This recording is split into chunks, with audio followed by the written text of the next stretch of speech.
I will give Gunn some credit. Like, he showed off some Cat Grant. Oh, the Grants were bouncing up and down. Cat Grant's wearing this cleavage shirt. Who would have thunk it? Hey, buddy, eyes up here.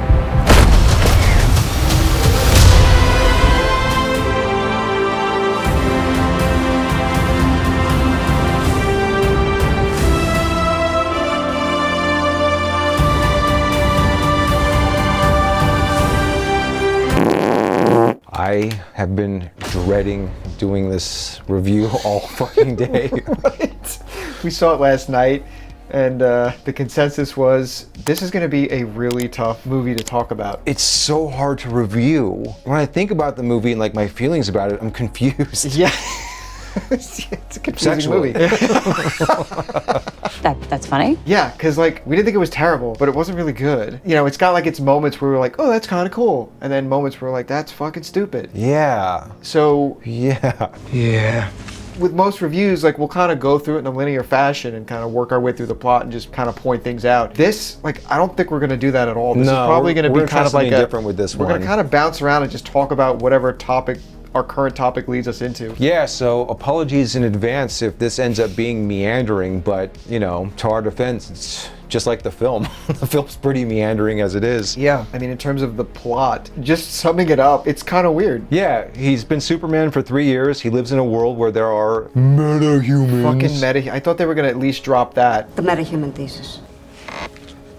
I used to read Superman all the time as a kid, but I'm not up to date on my DC comics. I don't know if like meta-humans is like one of those trendy bullshit terms that Zack Snyder and co. came up with for the script for Batman vs. Superman, but it felt very Zack Snyder, so it's weird hearing that stupid ass term uttered in this. It's like a term they used to try and ground like humans with like super abilities, metahuman. Yeah, and then it just felt out of place in this universe because now. This one's just so, you know, it's fantastical. Yeah, and it's so flamboyant about all this stuff that it's like, why do you have to have that term? Just call them superheroes. The movie starts where he gets his ass kicked from a battle. You know, he's 3 years into being Superman, and we're just dropped into a world where all of this is already accepted. Everything is like already populated with these characters. They don't focus on just Superman in this movie. There's a lot of side characters that come in, a lot of superheroes. So the world is already very large, and you kind of just have to roll with it and accept that. I did like that they don't spend any time really setting things up that, like, at this point, like, every audience member already knows. You don't need to see Krypton. You don't need to see the ship leaving. You don't need to see him landing in Kansas. Right. It's all kind of baked in at this point. For the most part, everyone's going to already know that stuff. So he's getting his ass kicked in the beginning of this movie, and it's because of actions where he interfered in a country that isn't Russia, invading a country that isn't Ukraine. Or isn't Israel or Palestine, whatever, fill in the blank current countries that are at conflict. So he basically stops a war, and this ends up being the entire plot where Lex Luthor, who's already this established supervillain, but not to the public, he is just a bad guy. He's been manipulating behind the scenes, like creating a reason for Superman to get involved with international affairs, so then the government will want to rein Superman in, and then he can go in and use legal means to kind of just kill him or remove him.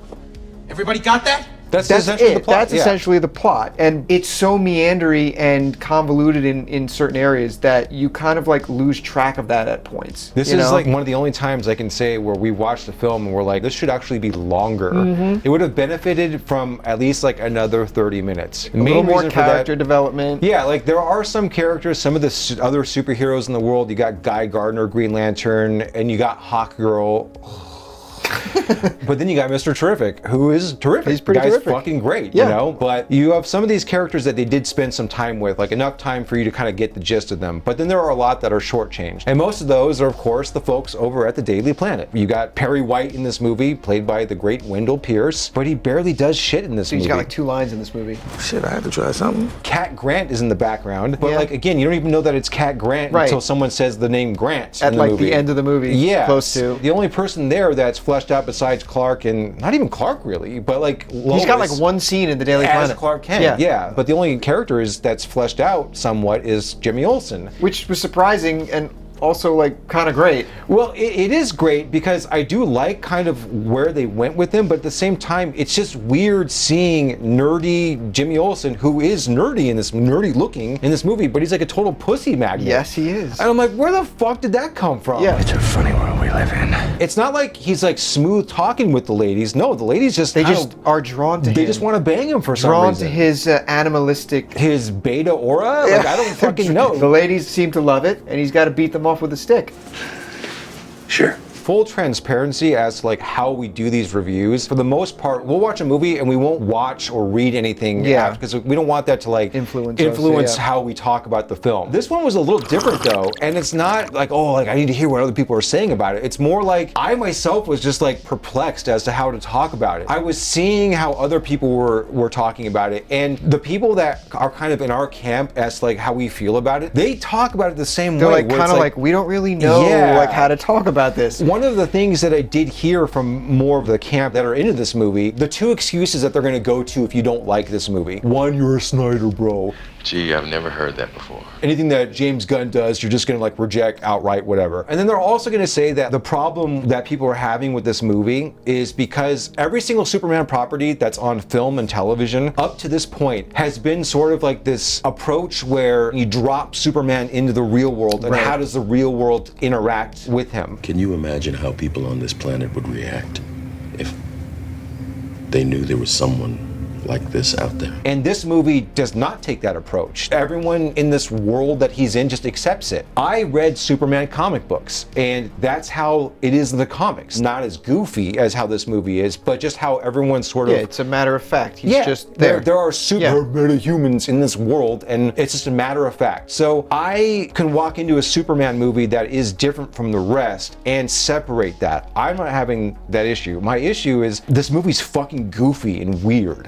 It's got a goofy tone to it. Hey, who you calling goofy white motherfucker? Hey, you goofy white motherfucker. Let's go. Where it gets unique for Superman's character is that the message that he was sent to Earth with from his parents, from Jor-El and everything, it's damaged, right? So he only hears the first part. Bring these people hope and like help them out and be kind, all that shit. Lex exposes the fact that the second half of the message was actually about how he needed to rule over the planet because these people are dim, and he needs to take like a fucking harem of women and spread his seed and like kill anybody who gets in his way. And it's like, what the fuck? They're basically taking the story from Invincible and throwing it into Superman now. And it's like it completely flips the lore on its it, head. It completely fucks over Jor-El and like makes him just like a galactic makes him an asshole. tyrant, you know? Yeah. So now Clark is dealing with this shit, like where he's having this crazy identity crisis where like, wait a minute, I thought I was sent here to be this beacon of hope and goodness, and now apparently I was sent here to just like rule over the world as an asshole. And Lex takes this information and tells the world, and then the world literally goes against him. On a like dime. flips Like, on a dime right against away. Superman. Like there's within minutes. There's no question as to like what they're looking at on TV. There's no skepticism whatsoever. Right. The No, maybe public are that's just AI. like, No, and then there's multiple characters who pop up and they're like, no, it's 100% authentic. Like they have to reiterate how authentic it is. There's just no question. So he's dealing with that while he's dealing with Luthor's plan to like basically just destroy him. And that leads him down the path of like, well, I guess I should like turn myself in.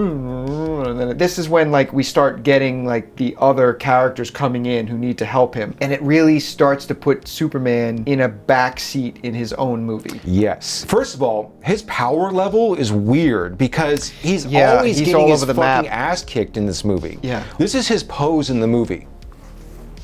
Like he's just on the lying ground on his side constantly in this film. The movie starts where his ass is kicked, The and first he time you see spends the him. rest of the movie just in a state of just ass kicked. Because it's like that, he just ends up not being that interesting. You had the Henry Cavill Superman from the Snyder Bros, which is like, they went so fucking far with like borderline making him Batman. Where is he?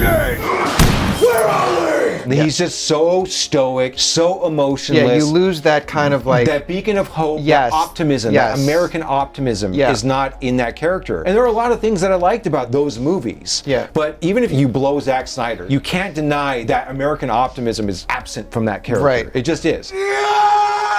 Corn Sweat is like fucking polar he's opposite. a fucking 180. And he like really is like the gee golly Will Shucks kind of guy. Like he has lines like that in the movie. Yes, he does. And you're kind of like, whoa, this is like harkening back to like the really old comics. Yeah, and you know, that's fine. That's an okay approach, but they went too far with it to the point to where he's like naive. It was a big overcorrection. Yes, and he acts like a fucking child half the time. Like those parts in the trailers where he's like, ooh, like yelling at Lois. Yeah. I wasn't representing anybody except for me. People were going to die. You think to yourself, oh, you know, that's kind of annoying, but what's the context, you know? When you actually see it in the movie, yeah, he comes across like a fucking 3-year-old throwing a tantrum. If they just met in the middle, where you have like Cavill's stoicism and Corn Sweat's optimism, but kind of brought it that into would the have been a middle, nice mix. the course correction was fucking insane. And I do like Corn Sweat overall. He was fine in the role, but it comes down to like the lines that he was given to say and the way he was told to portray it. Partially, yes, but like I was saying just to you last night, the way my picture of Superman is, when someone's like freaking out at him or whatever, when Superman bests someone, he's standing there like this with his arms crossed and he's just smiling. And like Superman lets shit roll off of him. Yeah. But in this movie, things get to him. Everything gets to him. Everything does. Yes, there comes a point in a story where the hero is at his breaking point. Christopher Reeve is like the Superman that I'm explaining up until Lois Lane dies. Then he like fucking loses his mind and rages out. Yeah. And that's earned when that happens. Yeah. But in this movie, Corn Sweat just like flies off the handle. At the end of the movie, he has this scene with Lex. If you actually listen to the dialogue, the words he's saying, it's actually good dialogue in terms of what Superman's about. And like that is something that I can hear the character saying. But the way Corn Sweat's playing it, he's like yelling these lines at Lex Luthor. He's all emotional about it. He's all emotional. Yeah. That's an instance where the lines were actually good, but his interpretation wasn't. Even though I do think he did nail it on more occasions than he didn't. Yeah, like his moments, the few that we get where he's like Clark Kent, he did pretty well. Yeah. In those moments. Like those were good. And even like moments of Superman. But like there's a moment where he's fighting this giant like kaiju thing or whatever, which whole other issue of like where the fuck this thing even came from and like Stupid. where Lex's people got it, whatever. Stupid. Doesn't matter. But it like grows super big and he's fighting it. Like this thing's like taking out cars with like people in it and shit. He makes sure to save like a squirrel. He embodies that like, well, I don't even want to step on an ant, right? But like you said, it's like this fucking overcorrection where it's like, can we pull that back just a little bit? But not only that, yes, he like goes out of his way to save a squirrel because fucking Cavill let all these people die in Man of Steel.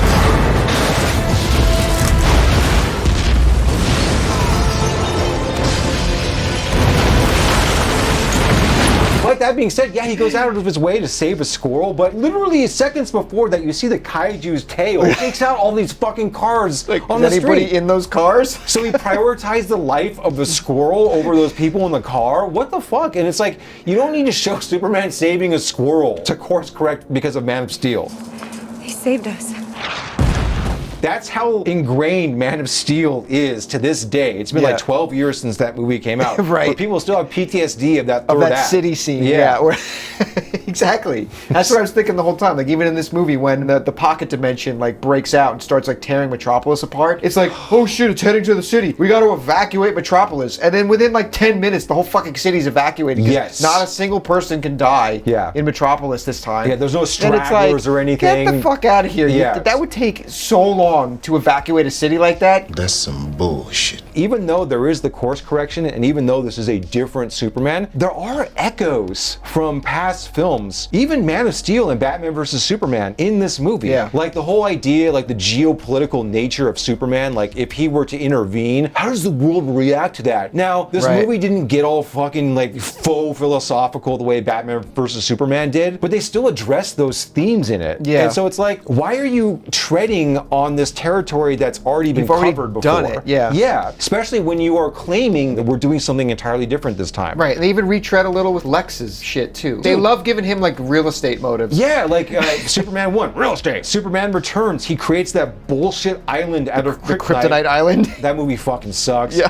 That was so stupid. But again, Lex is like jerking off over real estate. And in this one, you kind of find out that one of his plans is to be the king of his own... Or like his own country or whatever. His own country. Like, Lex, obviously, as the main antagonist, is a very interesting character. And I've always liked Lex Luthor when he's been portrayed in a certain light. And that is when he is viewing himself as the hero, where he needs to protect the world from Superman. Yeah. And that is his like singular mission. It's almost like Bruce Wayne In Batman versus Superman. Batman versus Superman. He's got the motivations of comic book Lex Luthor. Exactly. You understand like why he does what he does in that movie. He has the power to wipe out the entire human race, and if we believe there's even a 1% chance that he is our enemy, we have to take it as an absolute certainty.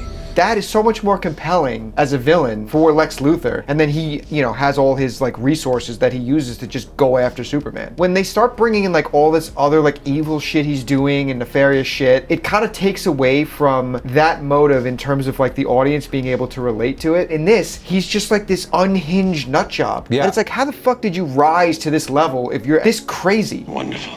Couldn't have said it better myself. Like Yeah. it just doesn't make sense. And I like Nicholas Hoult. No, And he's good. He's a good actor. Yeah, there are some moments in this movie before he becomes like unhinged that I thought he was okay, but I still do kind of feel like he is slightly miscast in the film. Like Superman, he flies off the handle. It's like every scene he's just like boiling right under the surface, like he's Yeah. gonna snap at any moment. It's like, no, how do you become this like super calculating mastermind if you're that unhinged? He's doing these things that are clearly evil and Yeah. wrong, but he's got like this staff around him that he's always Yeah, with. like all these young people that blowing are just commands at, telling them to do this, telling Yeah. them to do that. They're seeing all the evil shit that he's doing. They must have some iron fucking clad NDAs. Yeah.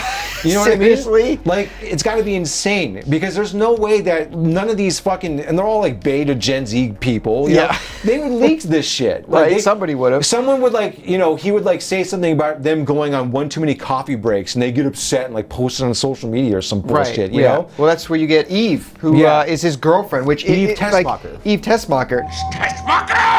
You want to go back to like the Donner film with Gene Hackman and Tessmacher in that film. That made a little more sense in terms of like how Hackman portrayed Lex as like kind of like a little more charismatic, definitely not unhinged. You Yeah. know, you'd think like he'd like have a side piece around or something. Exactly, You know, yeah. whereas like this Lex, it was really weird seeing him with that type of girlfriend. Oh, he's just, yeah, he's got like vitriol and he's like abusing her. Yeah. You know? And like she's always like taking selfies all over the place, but you know, she's taking pictures in the background of like all his master plans, and of course, like she ends up sending those to Jimmy Olsen because Well, yeah. she like has this fucking thing for being Jimmy. the pussy magnet that Jimmy Olsen is, Yep. she's like head over heels into him. As like weird as that is, because that is weird and hard to get past, I still did like how Jimmy Olsen treated her. Yeah. Like, He was like, ugh. she's like, oh, so like if I give We've all this to you, been can there. we hang out? And can we hang out tonight? And he's like, for how long? Yeah, but what, for like an hour maybe? That's it. No, all weekend.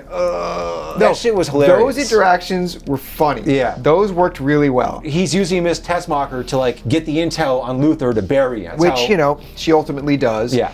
And she gets caught because of that, and she gets sent to Lex's pocket dimension. Okay, this is where we start getting into the James Gunn shit now, where Oh, absolutely. this universe is well established as just being very vast. He just developed a pocket dimension where he has his prison, where he just keeps all his enemies and shit. Also, to further show how petty he is, he's got like ex-girlfriends locked up there. Yeah, because Superman just surrenders. I guess he doesn't understand that just by surrendering to the government, they're just gonna hand him over to Lex and his group of like planet watchers or whatever they are. So he just gets put right into this prison where they have Metamorpho or something. The fuck? Well, I don't give a shit what his name is. He could touch things or just create compositions through elements or whatever. He can manufacture kryptonite. Exactly. So he keeps Superman at bay in this prison cell. So now Lex has him. He's in that prison like way longer than he should have been. Oh yeah, he's in it for a good chunk of the film. Yeah, and it's annoying. This is where we start getting into all of our side characters. Some of those characters are actually pretty good. So Lois at this point is like, well, I gotta go find Clark. We gotta take Lex down. She teams up with Mr. Terrific, and at this point we don't really know that much about Mr. Terrific. He starts getting like better like hero moments than Superman does. Yeah. And we're like, this guy's actually pretty cool. His demeanor's great. Like there's one point where he's got his little like pod or whatever that he so flies good. around. Like Lois is in the back and she starts like dumping her purse out, like just airing her like She's fucking trying to problems. use him as an emotional tampon. Yeah. And And he's just like, he looks at her like, shut the fuck up. I don't want to fucking hear any of this. I don't care about any of this shit. Yeah. Shuts her down in 2 seconds. It's hilarious. Yeah, and he's really good. He's got a lot of charisma. Yeah. And like, it's one of those characters that on the page sounds lame. Yeah. But they actually make him cool in the movie. Right, and like every time he's kind of just like annoyed with people, like you feel his annoyance with all the people around him. Like he's supposed to be like this super smart character. They portrayed him really well. So like he goes with Lois and they go like they rescue Superman from the pocket dimension. You got that whole sequence of him getting out of there with the fucking CGI baby and all that bullshit, and it's like, oh my god. Yeah, I'm getting like PTSD from The Flash. It's the same director of photography as The Flash. Yeah, you can tell. So like the visual language of the movie is that like color diarrhea CGI fest. diarrhea everywhere that where just doesn't blend seamlessly. It doesn't blend. And like even though there are probably some real elements because of that wide fucking 14mm borderline fisheye lens. Yeah, for every damn shot in this movie. It feels fake. Yeah, I wanted to back up. Every time they had like a 14mm fucking close-up on that engineer chick's face, I was like, God. Can we get out of this chick's face? Like, I don't like her face, first of all.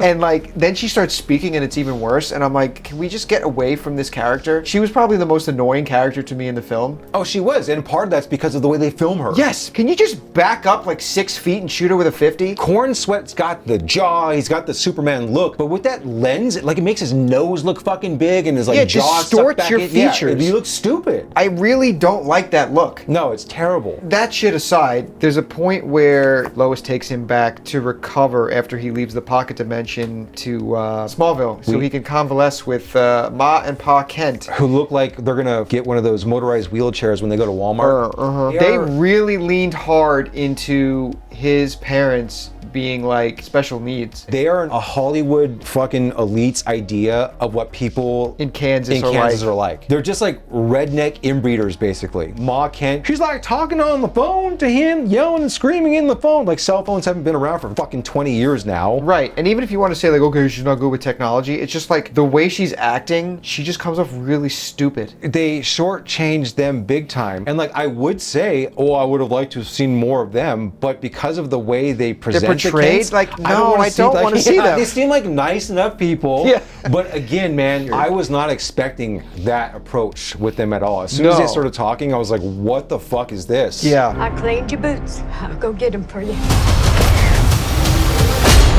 We finally get into the third act of this film, and they bring back the character who's been in the background most of the film, who kicks the shit out of Superman in the beginning of the film, the Hammer, Ultraman, whatever the fuck. It turns out that like this is a character that Lex cloned Superman. He cloned him by using his hair. Yes. Haven't seen that before. If you will not tell me, I will hurt people. So now, like, he's like this dumb version of Corn Sweat. You know, like he looks just like him, and Lex starts monologuing like, oh, I created him, and Lex the whole time is like, I've been analyzing your moves for years, and he's like giving these commands, and that's how he's like beating the shit out of him. He verbally says, he throws out these numbers, and the clone of Superman, he corresponds those to fight moves. Yeah, and that's how he's fighting Superman, right? Yeah. We were talking about this last night, like he's kind of like this clone of Superman. Is he supposed to be some kind of like Bizarro? Yeah, is this James Gunn's take on Bizarro? Or like, yeah, this is him just doing Bizarro, now they can never really do Bizarro again? Yeah, well, like, but even if they were to like do Bizarro in the future, it's too similar to this. Right, exactly. So they can't really do it now. Yeah. If it is supposed to be Bizarro, it's like he gave Bizarro that like Zack Snyder, Christopher Nolan practical application. This movie's all about the flamboyancy, the colors, like the fun costumes, all of that stuff. But then you could have done what Bizarro looks like, and they don't. He just looks like Corn Sweat with long hair. Grounded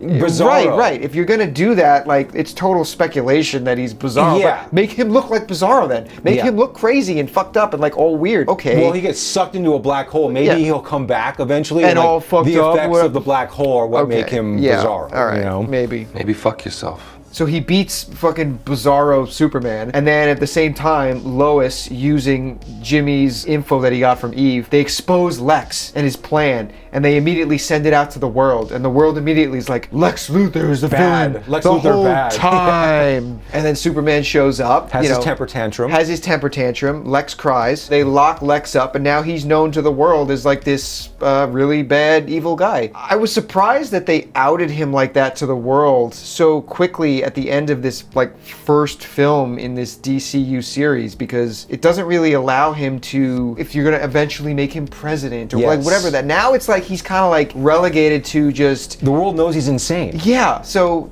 I felt like they kind of jumped the gun on that a little bit. And we get our little ending scene where Clark's cousin shows up. Supergirl, which they turned into a drunken sloot. And okay, I mean, that's what you're gonna do with her in that movie. Okay, and like, she ends up just calling him a bitch. She's great, man. And walks out. James Gunn actually put Supergirl in a skirt. Yeah, that was surprising. She shows up and it's like, high boots. hey, that's Supergirl. I'm shocked. None of this like TV show shit where Just a full body well, suit no, on. the TV show she's got the skirt and but like leggings, but then Trump happened, so then they fully clothe her after that. You know what I mean? I will give Gunn some credit. Like he showed off some Cat Grant. Oh, the Grants were bouncing up and down. Cat Grant's wearing this cleavage shirt. Who would have thunk it? Going back to Crypto, when we did our trailer reaction back in December, we came out pretty hard against that. And, you know, I still think like it was kind of a goofy addition to the film, but Crypto's presence did not annoy me the way I thought it was going to. And the explanation of why he was even there helped alleviate a little bit of that too. So this is a James Gunn movie through and through. So sometimes that bullshit humor that he established in the Guardians of the Galaxy movies, sometimes that does overstay its welcome in this. And Crypto definitely does. It's like, dude, you need to chill out with the Crypto shit right now. Overall though, he did make it work. I mean, like there's other elements that they bring into this version of Superman, like things from the comics. Like they mention like the hypno glasses and shit. It's like a throwaway line about like how people don't know like he's Clark Kent. But then like there's a great little moment at the end with Perry White when Lois is like taking Superman in to like interview him, and like White looks at them and he's like, you know he knows. Exactly. You know, and it's like there were little moments here and there that worked. Whoopie fucking do. But then on the opposite side of it, you get things like the suit. I know you're going to go off on this, but the first thing I want to say is there's been many symbols over the years. Through the comics for decades, through the films, everything. In this, they chose to give him the Kingdom Come S, right? Which I actually like a lot. Now, from Kingdom Come, it's like, it's got the black interior and everything like that. That is an entirely different Superman and an entirely different type of story. Right off the bat, I was very confused as to why they went with that S, and I just told myself, like, well, I guess they're just pulling in elements from all different eras of Superman. I don't know, man. Just to make, like, like something cohesive that works for, like, every fan of Superman. Sure. I take it as just the design team was just lazy. They couldn't think of coming up with another unique Superman or just symbol. use a like you're already leaning into like the more like gee golly whiz Superman. Go back to the old like silver bronze age like or even logo, that one. That's or even this the classic Superman logo. Like I would have been fine with that. But this, like they chose a very sleek, serious logo for the suit. But then the suit itself, it's like he's wearing a giant diaper. I don't care what anyone says. The trunks don't fucking work. It makes him look stupid. All right, and this movie is no exception. But the biggest problem with the trunks in this movie is they're so fucking big. Yeah, and they go up really high. Belly button. They look come up high. stupid. And like I've heard some people say that like, oh, seeing the costume in live action, that actually works. No, it doesn't. It sucks. It looks just as stupid in the movie as it did in the trailers. Yeah. And one of the reasons is also because like you can't see any of Corn Sweat's definition. He worked out like crazy for this movie, but then it's all hidden. You don't see any of the payoffs from his working out. It's all masked underneath this baggy ass costume. Right. It looks like shit. The only thing good about the suit is the cape. Fuck the Zack Snyder movies. I don't like those movies, you know? But what he did get right was the design when it comes to like Kryptonian technology and Superman's costume. Now, you can like dispute the color palette. Maybe it should have been a little bit brighter, whatever. Yeah. But in Man of Steel is the best looking Superman costume ever made. That's a bold statement. I mean, at the end of the day, like, there's nothing about this movie that really stands out. It's like kind of cookie cutter in a lot of ways, but yeah. But you're kind of like hinging on this film to reignite an entire universe. So I feel like every stop should have been pulled out. But this movie kind of played it safe in a lot of ways too. Look, this movie is going to be a crowd pleaser, I think. You got the crypto thing. Yeah, that's true. Women and children. I love that shit. Yes. Like, they're going to fucking eat it up. I was telling you this last night. Like, when I saw The Dark Knight Rises, I fucking hated that movie so much. And like, that movie had a standing ovation at the end of it. And I was like annoyed with the people in the movie theater. And I was like, fuck all, this movie sucks. Yeah. Like, you guys are on crack. You guys are so excited right now, but as soon as you start to think about the movie, you're going to hate it. Yeah. I have a different reaction with this. I didn't really particularly care for this movie that much, but I am glad people are enjoying it. Yeah. What does that mean for our ranking? Oh, fuck, dude. Like, I mean, for me, like, you know, I didn't really dislike it, but I didn't really like it. So I just had to go middle of the road. I went 5 out of 10. yeah, same. On our other scale, we didn't really touch on any of this, and happy to report, there's really not much to touch on. No, this movie is not politically motivated whatsoever. I was able to just take it in without thinking about politics. And that's like all I require. Yeah. And this movie did its job. So I'm going to award this movie 0 rainbows. 0. Okay, I was thinking like maybe half, but you know what? Fine, fuck it. 0. Let's go 0 on this. Well, Superman cries like a bitch, so maybe 0.1. Half a rainbow. There we go. For all the crying. Yeah. Yeah. Pussy.